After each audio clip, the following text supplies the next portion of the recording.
들릴라가 삼손에게 이르되 당신의 마음이 내게 있지 아니하면서 당신이 어찌 나를 사랑한다 하느냐. 당신이 이로써 3번이나 나를 희롱하고 당신의 큰 힘이 무엇으로 말미암아 생기는지를 내게 말하지 아니하였도다 하며 날마다 그 말로 그를 재촉하여 조름해 삼손의 마음이 번뇌하여 죽을 지경이라. 삼손이 진심을 드러내어 그에게 이르되 내 머리 위에는 삭도를 내지 아니하였나니 이는 내가 모태에서부터 하나님의 나시린이 되었음이라. 만일 내 머리가 밀리면 내 힘이 내게서 떠나고 나는 약해져서 다른 사람과 같으리라 하니라.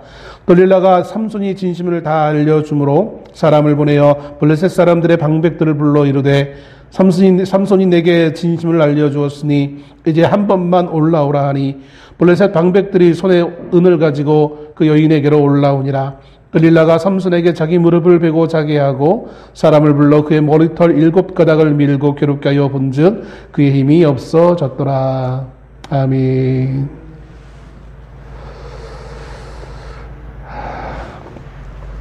오늘 이 아침에 우리가 읽은 본문의 말씀은 삼손이라는 이스라엘의 사사에 대한 기록인 것을 보게 되어집니다. 삼손이라고 하면 참 많이 알려져 있는 인물이고, 요즘 주일학교는 모르겠습니다. 하도 제가 이제 주일학교를 손 놓은 지가 오래돼가지고 모르겠는데, 예전만 해도 아이들하고 대화하다 보면 성경에 있는 많은 인물들 가운데 삼손하면 아이들의 입에서 대본에 나오는 그런 너무나 유명한 힘 있는 사람, 세계에서 최고로 힘이 센 사람, 으로 알려져 있는 그런 인물인 것을 보게 되어집니다. 사사기 16장 31절 말씀에 의하면 삼손은 이스라엘의 사사로 20년 동안을 지냈습니다. 그가 몇 살에 하나님에 의해서 사사의 그 직분이 시작되어졌는지는 알 수는 없지만 그는 20년의 기간 동안 사사로서 삶을 살았다라고 기록되어져 있습니다. 이런 삼손은 이스라엘 단지파에 속했던 마노아라라는 이의 아들로 태어납니다. 그런데 이 삼손의 출생에는 남과 다른 특이한 점이 있는 것을 보게 되어집니다. 그것은 그가 태어나기 전에 하나님의 사자가 나타나서 그의 부모에게 계시를 하였다는 것이죠. 마치 그 구약의 이삭 아니면 사무엘, 또 신약으로 와서 세례 요한, 또 예수님처럼 태어나기 이전에 하나님의 천사들을 통하여서 이 땅에 올 것에 대한, 태어날 것에 대한 계시로서 시작되어지는 대표적인 인물 가운데 한 명이 바로 이 삼손이었던 것을 보게 되어집니다. 특별히 이 삼손은 잉태할 수 없는, 즉 임신할 수 없는 상황 가운데 잉태되어지는 상황이 성경에 간혹 기록되어져 있는데 그런 상황 가운데 처해 있는 대표적인 인물이 이 삼손이라는 인물입니다. 이렇게 잉태할 수 없는, 임신할 수 없는 상태에 있던 사람이 임신하여서 아이를 낳게 되어지는 이 기록이 신구약 성경에 몇 군데 등장하고 있는데 많이는 기록되지 않죠. 그런데 그 상황은 매우 특별한, 즉 하나님의 구속사에 있어서 매우 특별한 상황이 이제 전개되어진다는 사실을 암시하고 있는 것입니다. 그만큼 삼손의 태어남은 그가 태어나기 이전부터 하나님의 특별한 관심의 대상이었던 것을 보게 되어집니다.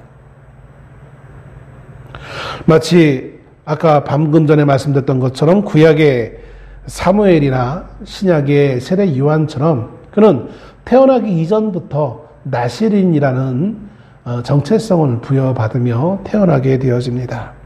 이 나시린이라는 이것은 구별된 사람을 의미합니다.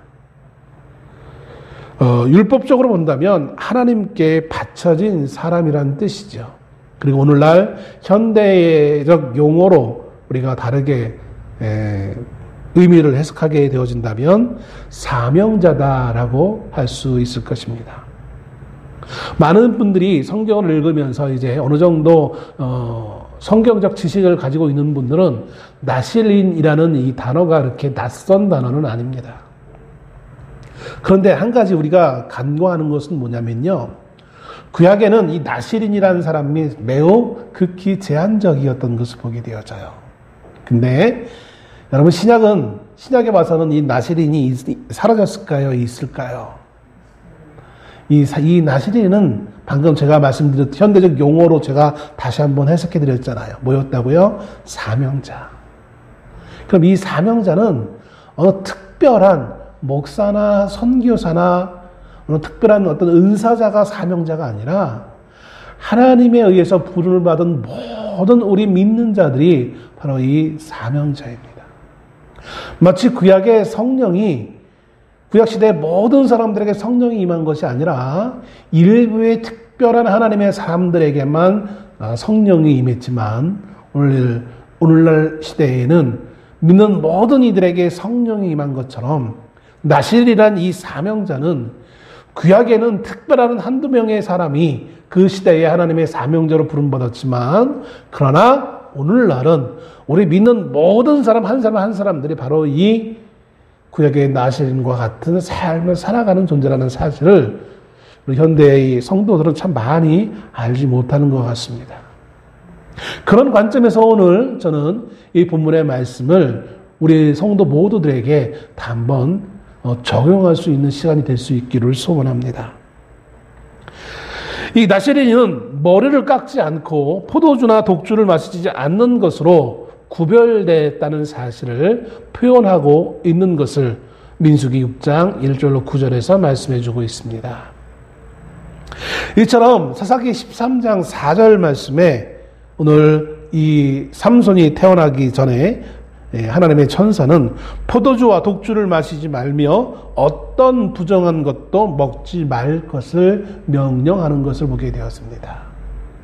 그래서 저는 이 나실이라는 태어난 이 삼손이 사사로서의 서두에서 말씀드린 것처럼 20년 동안 이스라엘의 사사 역할을 했다고 하는데 이 20년이 어쩌면 그가 태어나면서부터의 시간이 아니었을까라는 생각도 해봐요. 정확한 것은 아닙니다. 그러나 저 나름대로의 묵상하는 가운데 그렇게 되면 참 불행해지죠. 왜냐하면 그가 죽은 나이가 20살이 되어지니까 좀 너무나 좀 안타깝긴 하지만 아무튼 뭐 이거는 정확한 사실은 아니기 때문에 조금 틀릴 수도 있고 왜냐하면 이스라엘에게 있어서 성인의 나이를 또 생각해야 될 여지가 있기 때문에 20살이기보다는 그보다 조금 더 늦춰지는 30대 중반 정도의 그가 사명을 마치지 않았을까라는 생각도 해볼 수 있기 때문에 정확한 것은 제가 알 수 없습니다. 아무튼 그는 20년 동안 나신으로서 사사로서 하나님의 부름을 받아서 하나님의 일을 한 사람으로 성경은 기록해 주고 있습니다.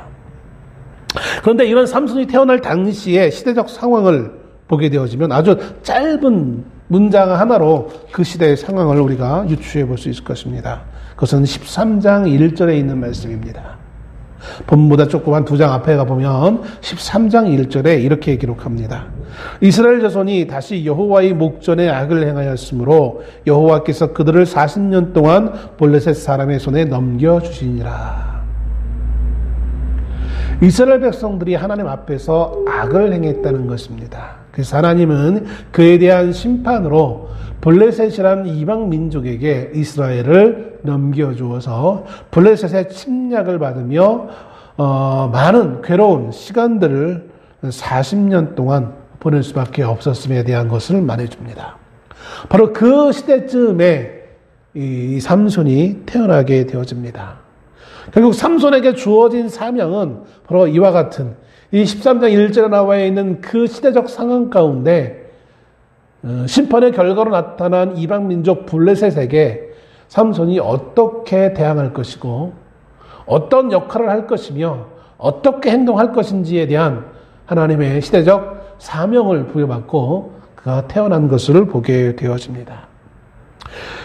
삼손을 보게 되어지면 물론 사사기에 나와 있는 수많은 사사들이 다 그럴 수도 있겠지만 저는 특별히 이 삼손의 이 기사를 보면서 무엇을 생각하냐면 우리 예전 일제시대의 독립투사들을 한번 생각해 봤습니다.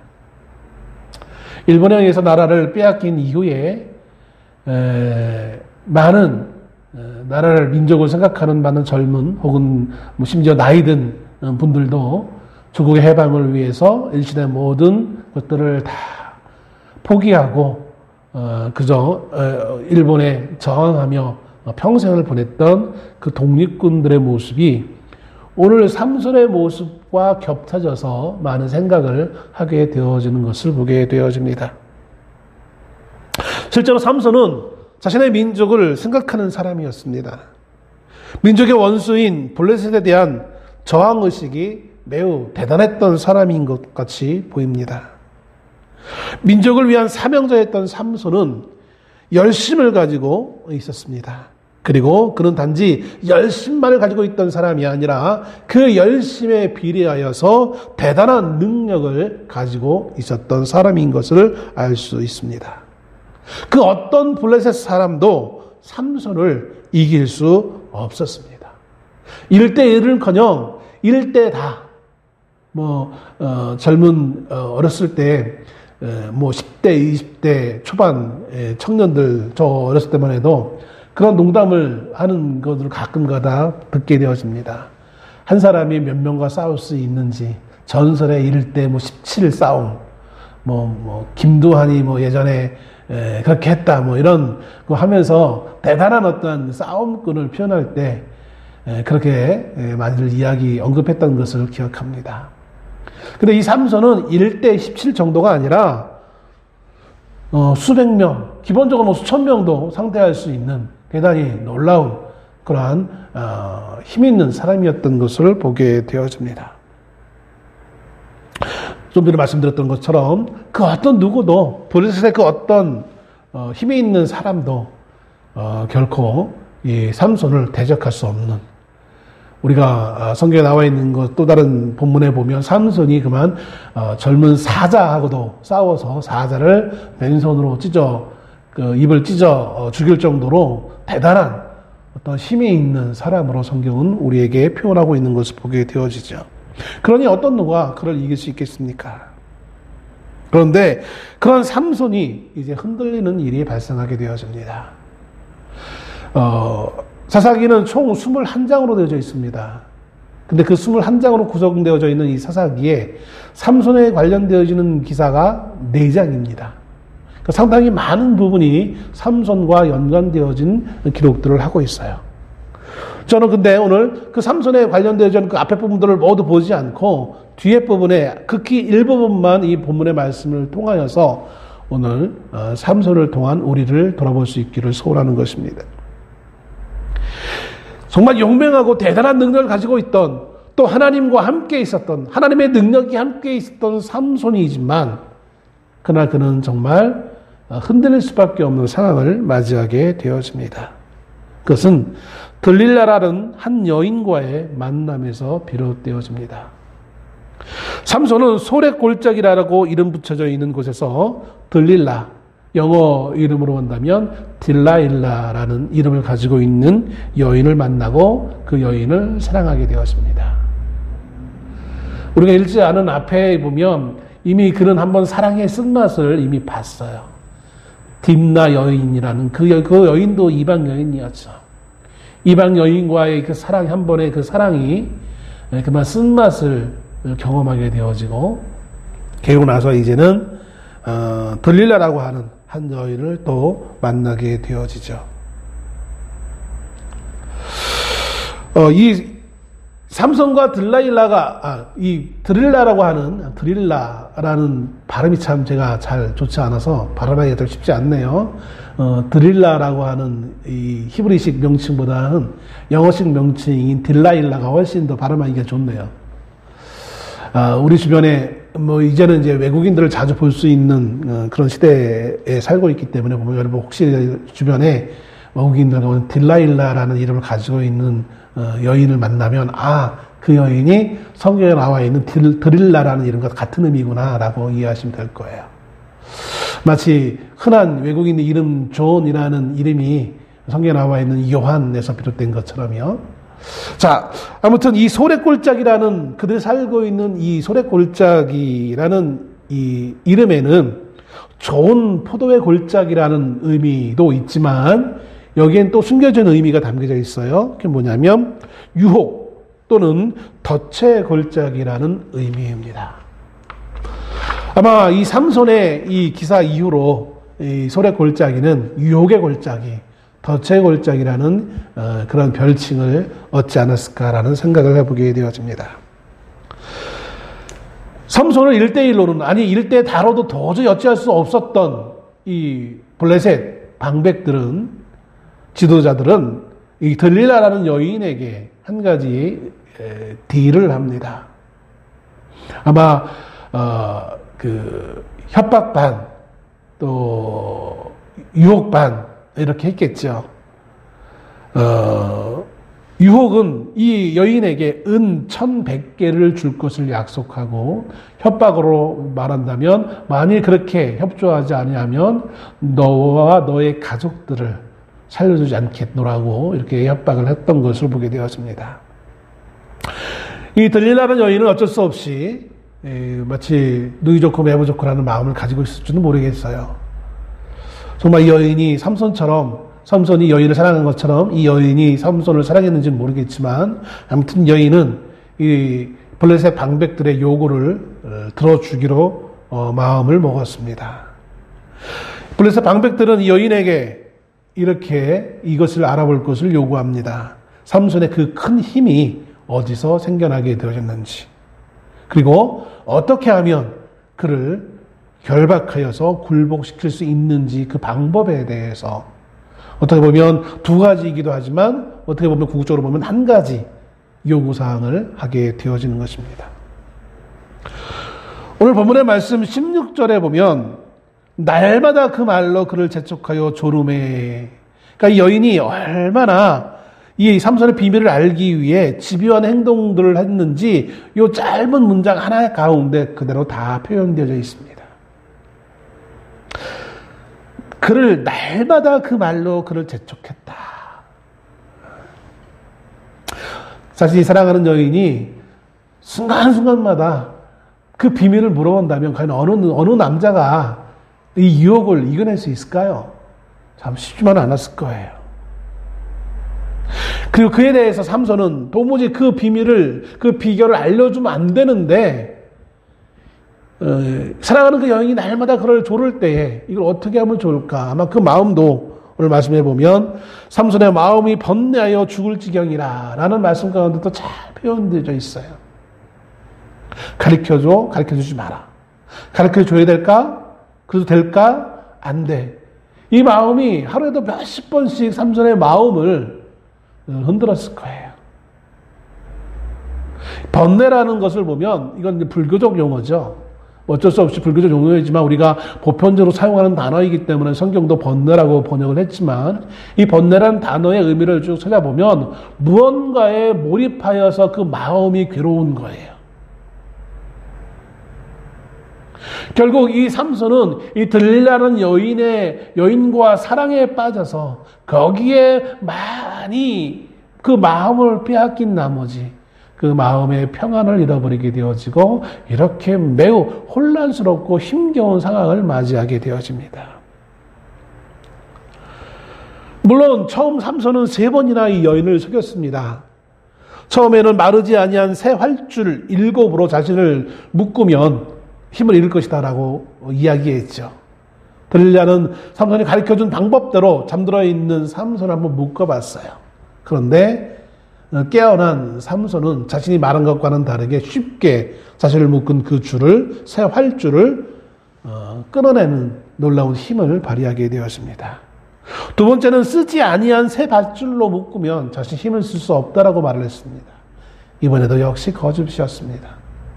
세 번째는 자신의 머리털 7가닥을 배틀의 날실에 섞어 짜면, 그걸 가지고 자신을 묶으면 자신은 힘을 쓸 수 없을 것이다 라고 말을 했지만, 이건 역시 비슷하지만 거짓말이었던 것을 보게 되었습니다.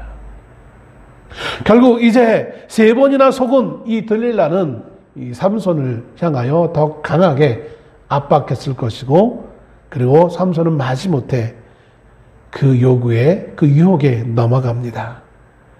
그러면서 자신이 내가 한 번만 말할 텐데 이건 절대로 아마 다른 사람에게서 얘기하면 안 돼 라는 그 다짐을 하며 말을 했겠죠.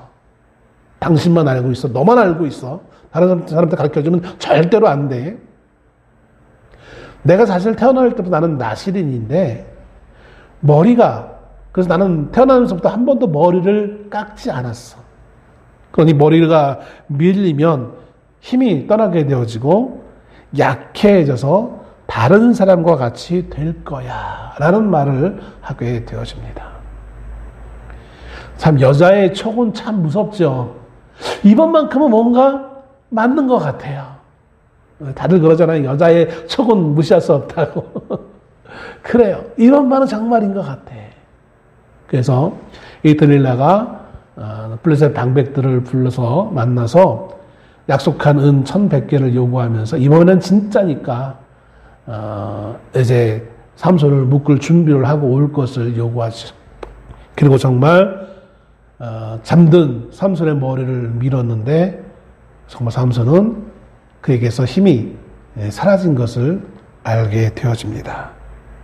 자, 그로 말미암아 그는 어떤 마지막 결과를 맞이하게 되어집니다.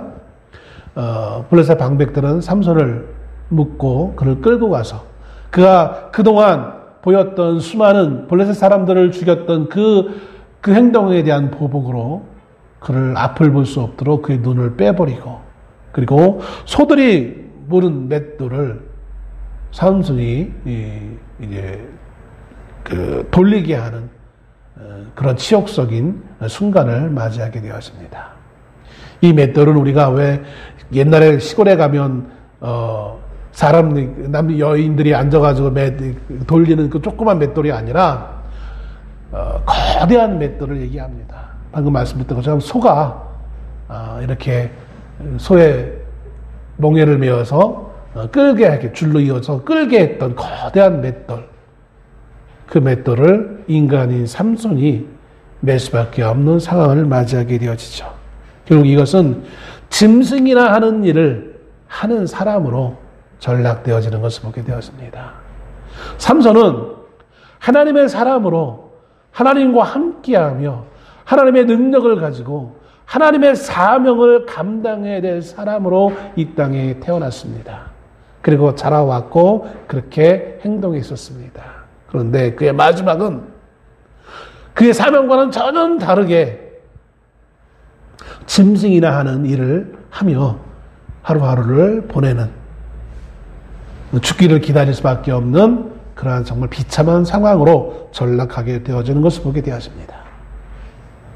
많은 분들은 이 삼손의 이 이야기를 이야기하면서 그 이후에 이어지는 그가 이제 시간이 지나면서 머리가 다시 자라고 다시 힘이 회복되어지고 그래서 마지막에 어떤 소년의 도움을 받아서 구경꾼인들이 있는 블레셋 많은 구경들 앞에서 그 힘을 자랑하며 그가 살아생전 죽였던 사람들보다 훨씬 더 많은 블레셋 사람들을 죽이며 함께 죽었다라는 그 이야기로 끝나는 그 마지막 부분을 말씀하면서 교훈을 거기서 얻는 것을 보게 되었습니다. 저는 근데 그 뒷부분은 저는 말씀을 드리고 싶진 않아요. 그게 아름다운 모습인 것 같지는 않기 때문에 그렇습니다. 오늘 삼손은 그렇다면 성경을 통해서 무엇을 우리에게 교훈하고 있는 걸까요? 삼손의 이 모습을 통해서 성경은 우리에게 무엇을 교훈하고자 하나님은 이렇게 삼손의 이야기를 우리에게 들려주고 계십니까? 살아있을 때보다 더 많은 원수들을 죽이는 이 사명을 우리가 감당하라고 이것을 우리에게 주는 것입니까? 그렇지는 않겠죠. 여인의 유혹을 조심하라 라는 교훈이겠습니까? 그것도 아니겠죠. 사사였던 삼손의 사역을 보면 다른 사사들의 그 사역과 매우 다른 모습을 발견하게 되었습니다. 그것은 뭐냐면 철저히 삼손의 사역은 개인적이었다는 사실인 것입니다. 다른 사사의 활동을 보면 그를 따르는 많은 최소한 기드온 같은 경우는 처음에는 훨씬 더 많았고 나중에는 300명의 용사들이 그 뒤를 따랐어요. 여인이었던 드보라 같은 사사도요. 바락과 10,000명이나 되어지는 용맹한 사람들이 그 사역에 함께 동참했던 것을 보게 되었습니다. 온니엘, 사사에 제일 처음에 등장하는 온니엘도요, 그가 이방 원수의 왕을 죽여 들어갈 때는 혼자였지만 그 이후에 이스라엘의 군인들이 그 왕이 죽은 이후에 함께 동참하여서 그 이방 민족을 몰아내는데 동참했던 것을 보게 되었습니다. 그리고 그 평화로운 시간을 함께 같이 누리는 것을 보게 되었습니다. 이게 보편적인 사사들의 모습이었어요. 그런데 삼손의 기록에는 전혀 그런 것이 나와 있지 않아요. 처음 등장한 것도 삼손 혼자였고 마지막 죽는 순간에도 삼손 혼자였어요. 삼손으로 주어지는 그 어떠한 열매도 이스라엘 백성들이 함께 나눈 것이 없었던 것을 보게 되었습니다. 삼손의 마음속에 민족을 사랑하는 마음과 대단한 열정 그리고 능력을 가지고 있었지는 모르겠지만 그가 그 모든 사역을 함에 있어서 그 모든 능력을 발휘함에 있어서 그 모든 것들은 철저히 개인적인 일에 사용되었다는 사실인 것입니다. 겉으로는 너무나 화려하고 대단한 것이 보였지만 그러나 정작 그것을 내면을 유심히 관찰해 보면 그런 철저히 그의 힘을 쓰에 있어서 그의 사사의 활동에 함에 있어서 철저히 개인의 이익과 개인의 생각대로 그 모든 것을 행동했던 것을 보게 되었습니다. 블레셋 사람들을 죽였던 이유도 자기를 속였던, 자기의 명예를 더럽혔던 딥나 여인과의 그 결혼 가운데서 그것을 회방하며 자기를 방해했던 이들을 향한 복수였던 것을 보게 되었습니다.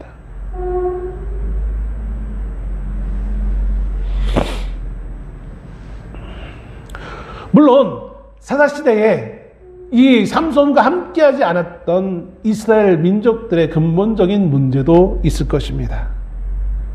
그러나 그 백성들의 문제 이전에 그 백성과는 다른 그렇게 하나님 앞에 불순종하고 악을 행했던 그 백성들을 그로 말미암아 하나님의 징계를 받아서 블레셋 사람들에 의해서 괴롭힘을 당하고 있던 그 이스라엘 백성들의 문제를 차지하고라도 사사였던 삼손 그 스스로가 먼저 그 개인적인 한계를 가지고 있었던 것을 보게 되었습니다. 삼손의 싸움은 어떤 싸움이었을까요? 삼손은 그냥 세상의 싸움 방식으로만 행동했던 사람이었던 것을 보게 되었습니다. 세상의 방식으로, 세상의 요소로, 세상의 성공 방식에 만족했던 사람이 아니었을까라는 생각을 해보게 되었습니다. 결코 이것은 하나님의 싸움의 방식이 아닌 거예요.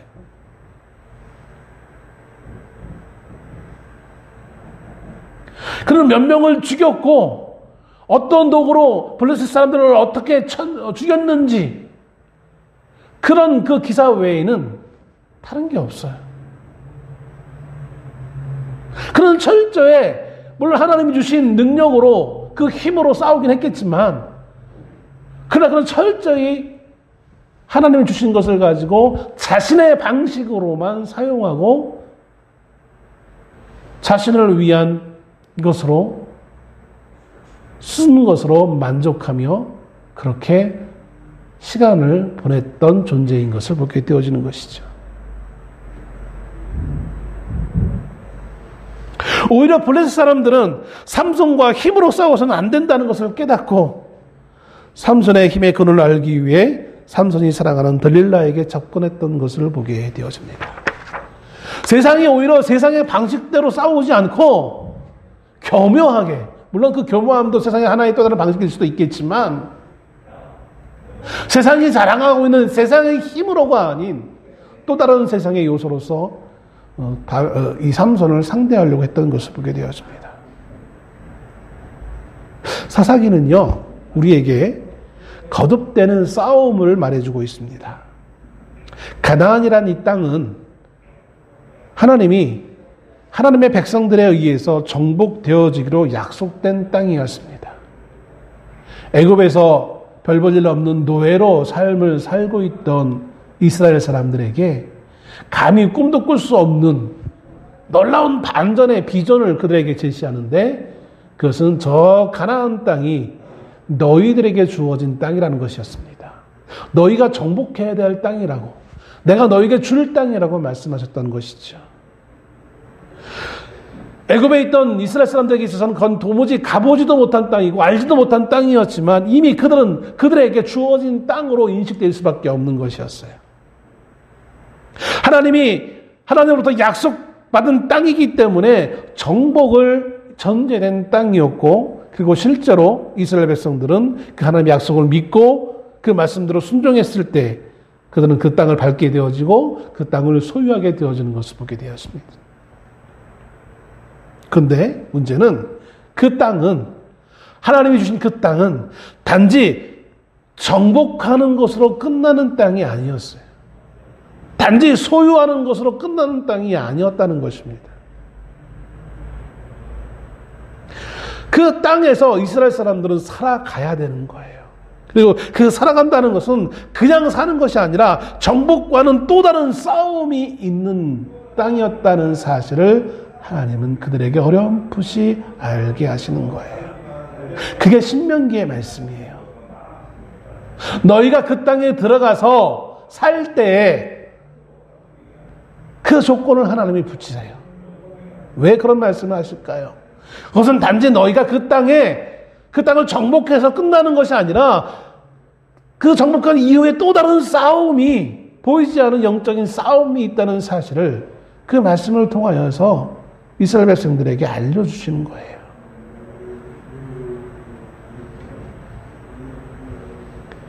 그것은 그 소유된 그 하나님의 땅에서 이방 민족에 둘러싸여서 그 이방 민족의 그 사이에서 구별된 하나님의 백성으로 하나님의 약속을 믿으며 하나님의 방식대로 이방 민족들에게 하나님을 나타내 보이며 살아가야 되는, 영적인 전쟁을 하며 살아가야 될 땅임을 말씀해 주고 있는 거예요. 너희가 그 영적인 전쟁을 잘하고 살아갈 때에 벌써 그 땅에 적과 꿀이 흐르는 그 땅이 될 것이고 그것을 너희가 소유하게 될 것이라고 하는 말씀하시는 거예요.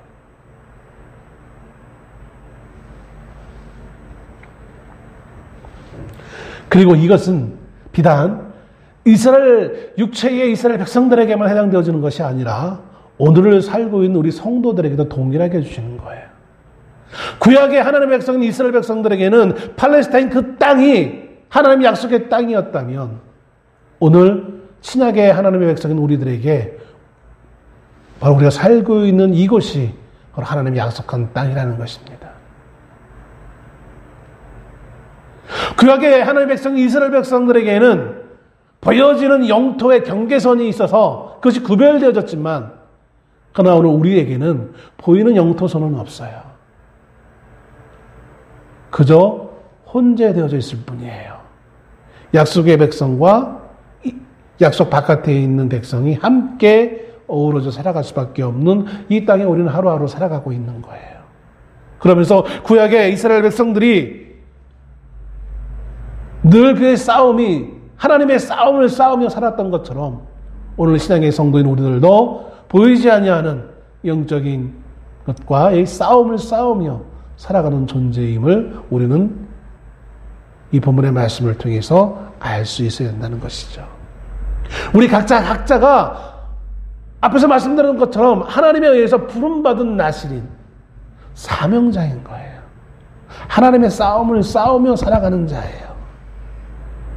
그런데 삼손은 그 하나님의 부르심을 받은 사람으로서 마땅히 하나님 주신 그 능력을 가지고 하나님의 일을 감당해야 될 그 사사가 지극히 개인적인 자기의 문제로 자기의 방식대로만 싸우려고 힘을 남용하다가 결국 그는 그 힘 가운데 그 사명을 완수하는 것을 보게 되었습니다. 전혀 무의미한 삶이라고 할 수는 없겠지요. 많은 블레셋 사람들을 죽였으니까. 사람들에게 친송을 받을 수 있을 거예요. 야, 저런 용맹한 사람이 있었구나. 어느 누구도 못하는 그 일을 저 사람은 했네 라고 존경받을 수는 있을 거예요. 그러나 하나님의 입장에서는 어떻게 그를 평가할까요? 내가 그렇게 삶을 살라고 사사로 세운 것이 아닌데 라고 하나님은 말씀하시지 않을까요?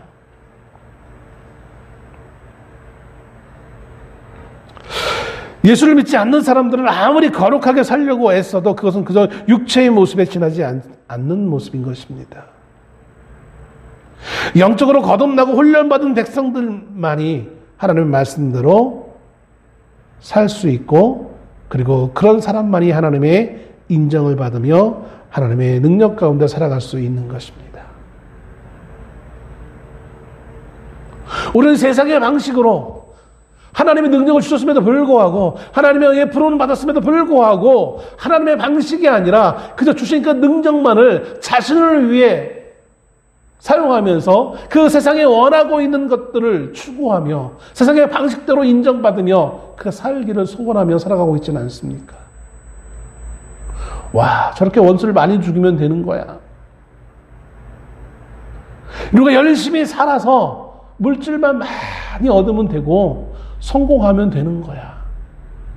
이게 하나님의 영광이야 라고 우리는 착각하며 살아가고 있지는 않습니까?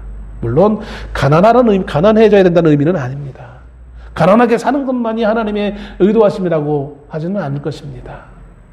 그러나 우리의 가치관이, 우리의 삶의 방식이 세상적 요구에만 충족한 나머지 세상의 방식을 채우며 살아가는 것이 우리의 유일한 낚시라면, 우리의 유일한 목표라면, 그것이 우리의 가치관이라면,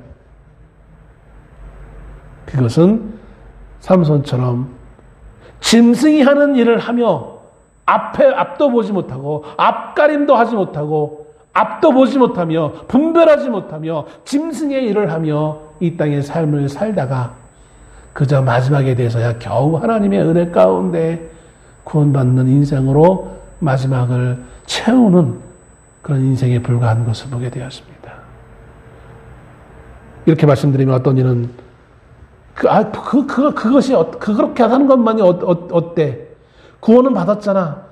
이렇게 여러분 말씀하시렵니까? 그것은 부끄러운 구원이란 말이에요. 그것은 하나님의 의도하신 바가 아니라는 것이죠.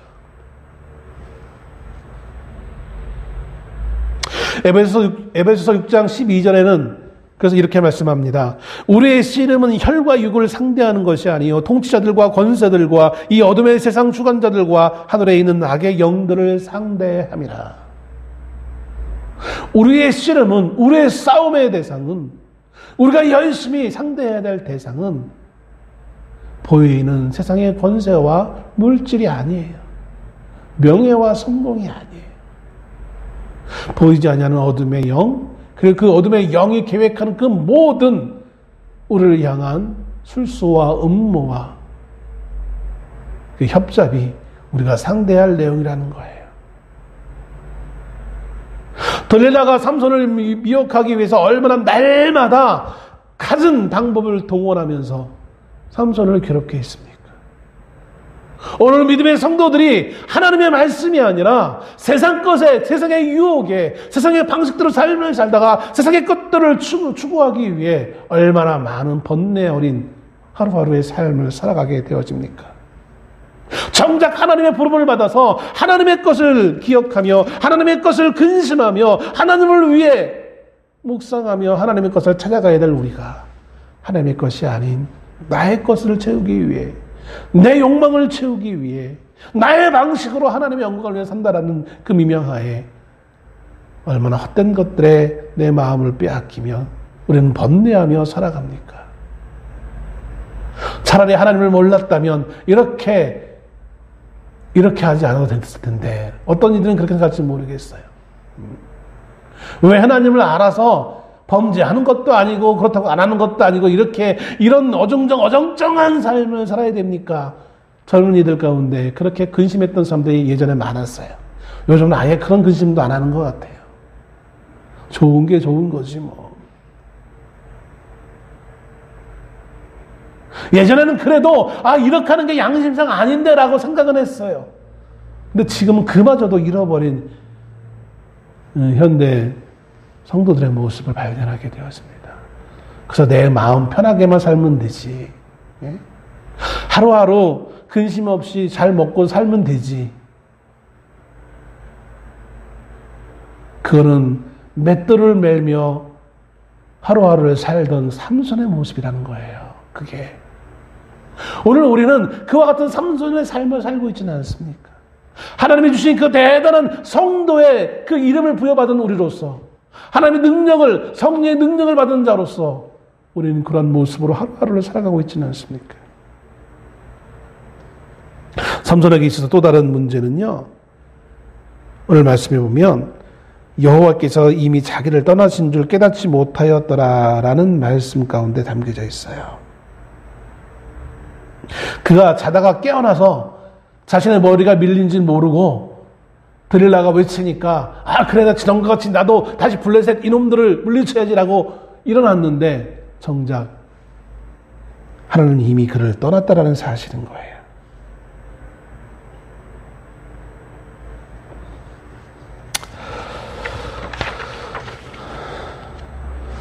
삼손이 태어나기도 전에 있었던 나실인의 서원이 깨졌다는 것이죠. 삼손의 나실인됨은 단지 한 사람의 사명자로 끝나는 것이 아니라 그 나실인을 통해서 하나님이 의도하는 바가 있는데 그게 무엇이냐면 구원의 소망을 상징하고 있는 거예요. 삼손은 블레셋에 대한 구원의 상징이에요. 앞에 있던 많은 사사들이 그들의 능력됨 상관없이, 그들의 인성과 인품과는 전혀 상관없이 하나님이 이스라엘을 괴롭히는 이방인에 대한 구원의 상징으로 그 사사들을 세웠던 것처럼 오늘 블레셋에 대한 구원의 상징을 하나님은 삼손으로 세웠던 거였어요. 바로 그는 생명의 상징이었어요. 삼손은. 하나님은 삼손 안에 진리를 담아놓았어요. 근데 삼손 자신은 그 진리를 알지 못했고 참 생명을 알지 못했다는 것이죠. 하나님은 삼손을 통하여서 블레셋을 상대하기를 계획하셨어요. 그리고 그 하나님이 블레셋을 상대하는, 블레셋에게부터 구원하기는 그 시작을 삼손으로부터 시작되어서 마지막 어디에까지 이르게 하냐면 다윗으로 마치려는 계획을 하나님이 가지고 계셨던 거였어요.